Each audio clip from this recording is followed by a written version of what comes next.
negativda yashaydigan inson. Shunaqa insonlar bor, hayotda uchraydi, faqat o'zini pravasini, o'zini haqiqatini gapiraveradi. Sizni eshitmaydi. Haqiqatni biladi, lekin tan olmaydi.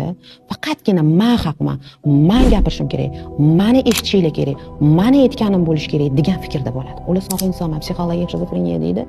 Umuman etaplari bor shizofreniyani va shunaqangi bir etapidagi inson bor, faqat o'zini ma'qullaydi, o'zi to'g'ri deb o'ylaydi. Lekin o'zi xato qiladi, o'zi yolg'on gapiradi. O'zi har doim janjali ketidan janjal qidiradi. Har bir insonni faqat negativini ko'radi. Hayotda negativini ko'radi. Faqat negativda yashaydigan inson.